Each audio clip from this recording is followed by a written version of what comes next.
Hola, hoy me gustaría comentar acerca de algunos libros que me han parecido siempre muy interesantes. A mí, como persona en particular, libros que me han producido una gran satisfacción al leerlos, que releo constantemente y que tiendo a tener cerca de mí.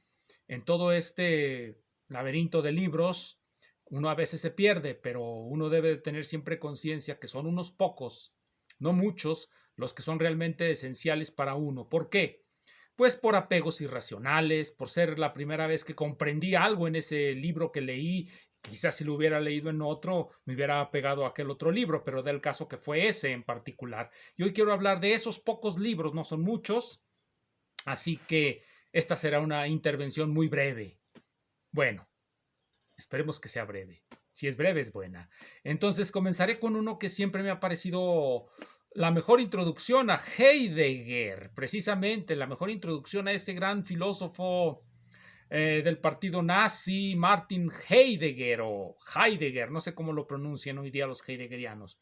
Ese libro es El asalto a la razón de George Lukács, de Georgi Lukács. Tiene un subtítulo que es necesario tener siempre en mente, que es La trayectoria del irracionalismo desde Schelling hasta Hitler.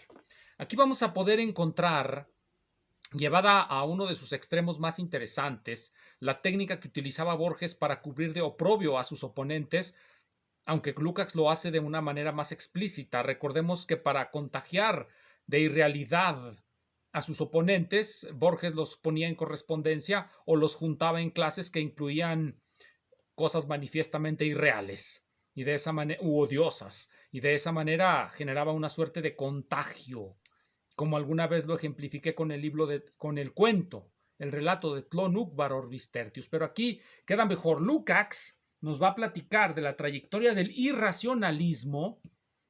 Recordemos que hoy día ya ser racional se ve mal en algunos círculos pseudofilosóficos. Ser racional es sinónimo de ser malo, de estar con la ciencia que está destruyendo el planeta, cosas por el estilo. Bien, aquí encontraremos a Lukács, al mejor Lukács, aunque a muchos quizá les guste más su teoría de la novela. A mí este libro me parece fundamental y particularmente por algo que releo constantemente. Al estar uno en contacto con heideggerianos, gente que habla de Heidegger tan elogiosamente como si fuese una persona incapaz de cometer error, un genio absoluto, uno tiende a veces a pensar, bueno, y a lo mejor lo es. Pero no. Aquí nos vamos a desengañar. Miren, en el capítulo que se titula precisamente Heidegger y Jaspers, eh, Lukács nos presenta su opinión fundada sobre la obra de Martin Heidegger, en particular Ser y Tiempo. ¿Qué nos dice Lukács sobre esto? Bien, voy a leer algunos pasajes y quizá dé alguna explicación o tal vez no. Dice así: pese a esta exaltación de las tendencias subjetivistas, para Lukács en todo irracionalismo hay siempre una tendencia a alabar al sujeto, hay una tendencia a perder la objetividad, hay una tendencia a hacer del sujeto, bueno, el origen de todo, del universo y de todo lo que hay. Pero recordemos que para Lukács, Hegel no es parte de esta familia de irracionalistas. De hecho, Hegel para Lukács es quien puede restaurar el racionalismo. Para Popper no lo será, pero bueno, eso será otra discusión posterior. Por lo pronto, volvamos a lo que nos dice Lukács. Pese a esta exaltación de las tendencias subjetivistas, en Heidegger se destaca tal vez con mayor fuerza todavía que en sus predecesores la tercera vía filosófica, la pretensión de sobreponerse a la antítesis de idealismo y materialismo. Él llama al materialismo realismo. Los entes, esta es una cita que hace Lukács de Heidegger, los entes son independientes de la experiencia, el saber y los conceptos con que se abren, descubren y definen, pero el ser solo es en la comprensión del ente, a cuyo ser es inherente lo que se llama comprensión del ser. Sí, un trabalenguas, diría Mario Bunge, estos son puros trabalenguas, aunque encubren eso que dice precisamente Lukács, una forma de sobreponerse a esa división fundamental, a ese corte fundamental en las posiciones filosóficas que corresponde a aquellos que conciben el idealismo como insuperable y a aquellos que conciben al realismo como una posibilidad abierta a todos nosotros. Heidegger, dice Lukács, Heidegger ejecuta este malabarismo nociológico tan característico de todo el periodo imperialista, de tal modo que, empleando la palabra existencia, ser ahí, aparenta una objetividad independiente de la conciencia humana. Si bien su ser ahí no significa cabalmente otra cosa que la misma existencia humana y, en definitiva, más aún, simplemente su manifestación en la conciencia. He ahí una de las críticas de Lukács a Heidegger. Me parece que la mayoría de los heideggerianos ignoran todo lo que dice Lukács de Heidegger, precisamente porque no son elogios desmedidos o porque no parte Lukács de las posiciones fenomenológicas.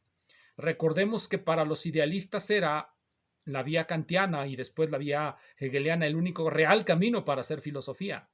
Para los heideggerianos ese real camino es la fenomenología instaurada e instituida por Husserl, por Edmund Husserl, y esto es lo que va a criticar Lukács acremente.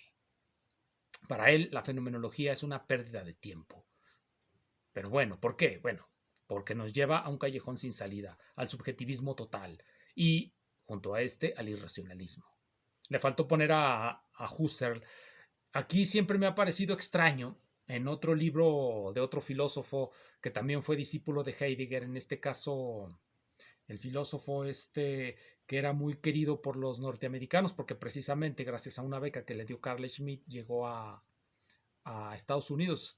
Leo Strauss, escribió una historia de la filosofía política y en esa historia de la filosofía política, véase el título, Historia de la filosofía política, y aparece un artículo sobre Husserl, en una historia de la filosofía política. Eso nos dice mucho. Bien. Hay más cosas que nos dice Lukács sobre Heidegger en este libro. Las comentaré en alguna otra ocasión que sea específicamente para hablar de eso. Hoy quiero ir al siguiente libro. Aquí los tengo todos juntos. Casi todos son pequeños porque este es el único que es grande. La mayoría de los que siempre llevo conmigo son pequeños. Se puede encargar Elementos de cálculo tensorial, de Andrei Lichnierowicz. ¿Por qué me gustó este libro? Bueno, en primer lugar porque el papel es papel revolución. Siempre me han gustado los libros así que parece que están hechos como que muy baratos. Y este libro de Andrei Lichnierowicz esa impresión genera. Pero fuera de eso, es un libro excelente de cálculo tensorial. Ya platiqué de él en otra ocasión. Lo dejaré a un lado, por lo tanto. Quizá a algunos se les haga difícil de creer. Hay un libro donde se habla mucho de este librito. Voy a comentar ese libro, voy a citar ese libro, Las categorías de lo impolítico, de Roberto Esposito. Categorías de lo impolítico, de Roberto Esposito, un filósofo italiano, de tantos filósofos italianos que hay por ahí, deudores de Giorgio Agamben, aunque Esposito no tanto. Habla mucho en sus categorías de lo impolítico del autor de este librito. El autor de este librito es Romano Guardini. Romano Guardini, aunque su nombre lo delata como italiano, era en realidad un filósofo alemán. Este librito se llama La esencia del cristianismo. Quizá algunos esperarían encontrar en sus páginas una suerte de apologética cristiana, y efectivamente no hay libro del cristianismo que no sea una suerte de apologética cristiana, pero es una bastante buena presentación de los problemas para los que creen en el cristianismo en su vertiente católica. Si lo lee un protestante, si lo lee un reformado, si lo lee un seguidor de Martin Luther o de cualquiera otro de esos grandes reformadores, pues seguramente lo va a tirar a la basura. Pero un católico no lo puede omitir en sus lecturas. Voy a leer nada más una de las frases que vienen al principio. Nos dijo Borges que, aunque no sea muy bueno el principio, si lo que viene después es bueno, podemos olvidarnos de los malos comienzos. Pero este tiene un buen comienzo. Dice así: en la historia de la vida cristiana Hay épocas en las que el creyente es cristiano con naturalidad y evidencia. Esto debemos recordarlo cuando leamos, por ejemplo, la teoría de la novela de Lukács. En la teoría de la novela de Lukács comienza más o menos en este estilo. Hay épocas en las que se es con naturalidad cristiano. Hay épocas en las que se lee con naturalidad la novela, el drama, la epopeya. Hay épocas, nos dice Lukács, como las de los griegos, en las que la filosofía no se separa de la vida. Y hay épocas, como las que vivimos nosotros, nos dirá Lukács, en las que precisamente la filosofía se separa de la vida. Así comienza Guardini este librito. En la historia de la vida cristiana hay épocas en las que el creyente es cristiano con naturalidad y evidencia. Ser cristiano es para él lo mismo que ser creyente e incluso que ser religioso. El cristianismo constituye a sus ojos el único mundo religioso posible, de tal suerte que todos los problemas surgen dentro de su ámbito. Para Guardini hay épocas así, como para Lukács hay épocas en las que filosofía y vida se compaginan. Aquí nos está diciendo Guardini algo parecido. Hay épocas en las que vida y cristianismo son uno y lo mismo, pero cristianismo siempre en el sentido católico. Romano Guardini es un católico, ¿no? No se vayan con la idea de que estamos hablando de protestantismo. No. Se entiende desde el punto de vista de la dogmática católica.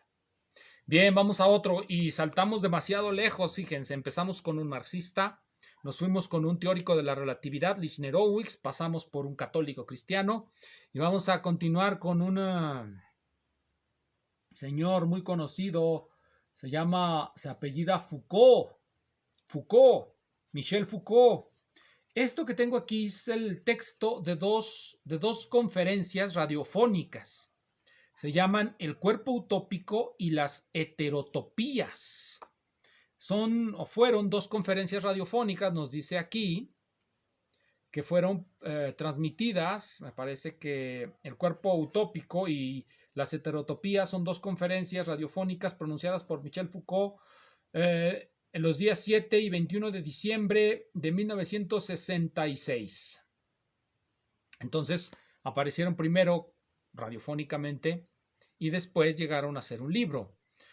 El concepto de heterotopía en Foucault fue descartado después de esta primera aparición.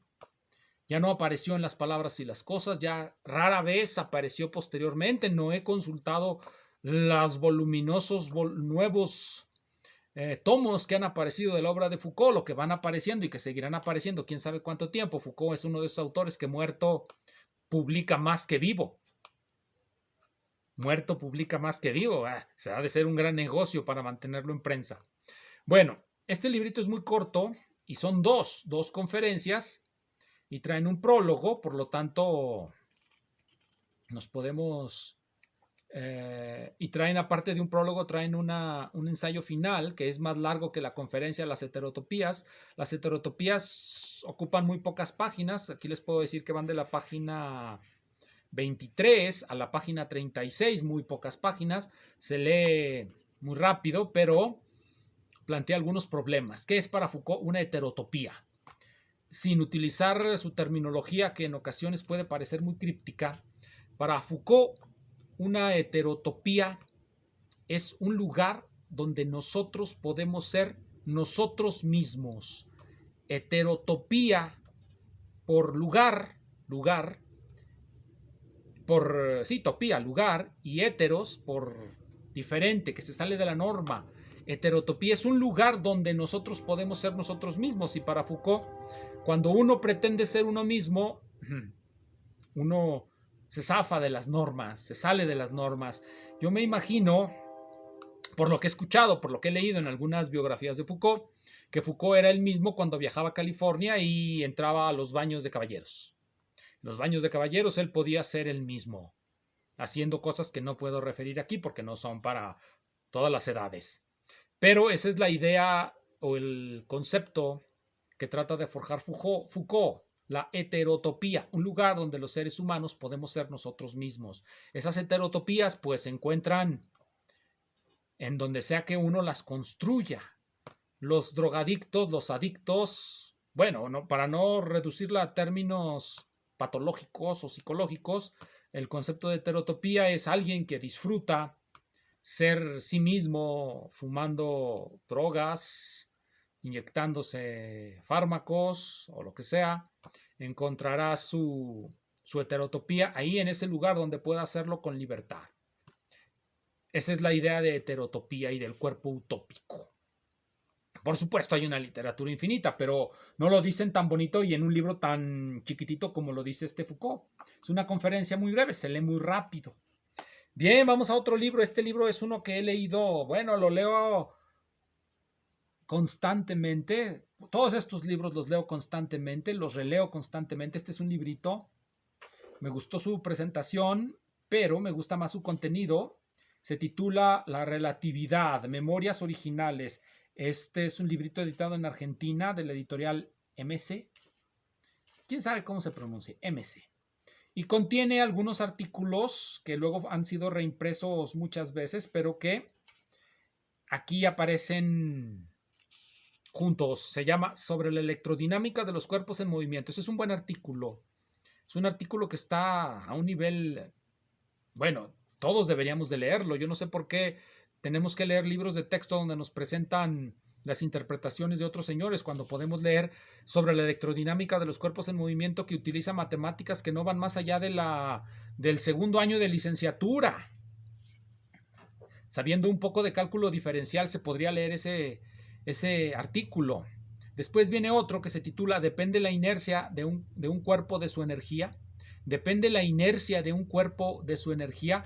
Esta pregunta es importante. Hoy día todo el mundo diría que sí, que la inercia de un cuerpo depende de su energía precisamente porque la inercia, que es nuestra forma de referirnos a la masa, pues si la inercia es masa o tiene que ver con la masa y la masa es energía, pues entonces sí, la energía tiene que ver con el contenido de inercia.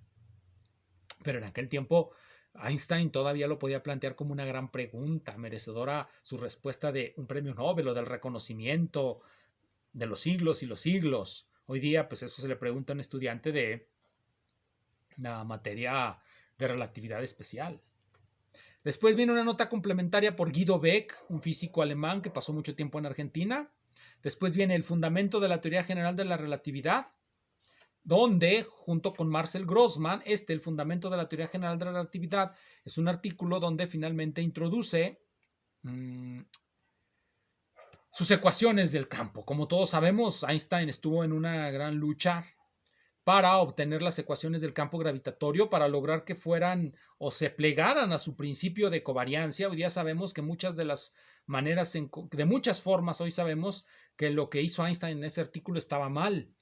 Pero precisamente descubrir los errores de esta personalidad genial como es la de Einstein, bueno, ya en sí mismo es una proeza, y en este caso es la proeza de muchos hombres y mujeres que a lo largo del tiempo fueron desarrollando la teoría general de la relatividad, la covariancia como principio físico, que siempre creyó Einstein que era un principio físico y que en realidad no lo es, porque todas las teorías de la física se pueden poner en forma covariante. La covariancia es simplemente una manera que tenemos de escribir las ecuaciones con independencia del sistema de coordenadas que estemos utilizando. Y aquí quiero enfatizar sistema de coordenadas, no sistema de referencia. Un sistema de referencia puede ser cubierto con muchos sistemas de coordenadas. Un sistema de referencia es un objeto real. Un sistema de coordenadas sistema de coordenadas es un objeto matemático. Hay que establecer siempre esas distinciones que costaron mucho tiempo de establecer. Y ya finalmente, porque ya se me fue el tiempo, se hizo largo esto, un librito, en este caso es el tomo 2, que bueno, todos sabemos que el análisis combinatorio es un prolegómeno a la teoría de la probabilidad. Pero este librito de Luis Comtet, que se titula precisamente Análisis combinatorio, Análisis combinatoire, me disculparán porque desconozco los fonemas franceses. Este librito presenta de una manera muy clara, este es el tomo 2, donde ya utiliza métodos más complicados, métodos matemáticos más complicados que en el tomo 1, y por eso este es el que me parece muy interesante.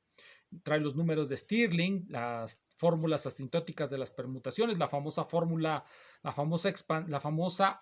asintótica de Stirling, que se usa casi prácticamente, es lo más difícil que ven en el curso de mecánica estadística, la deducción de la fórmula de Stirling.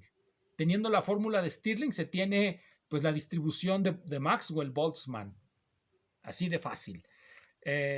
Otra cosa es la formulación de Gibbs. Platicaría de ello en otra ocasión. Entonces, este librito de Comtet de análisis combinatorio me parece un libro fantástico. Nos deja tanta ambigüedad que por eso le llama uno fantástico. Un libro que presenta métodos matemáticos ya avanzados para tratar problemas de combinatoria. Cualquiera de estos libros es una lectura excelente para pasar estos días de pandemia y cuando se acabe la pandemia, seguir con ellos. Muchas gracias.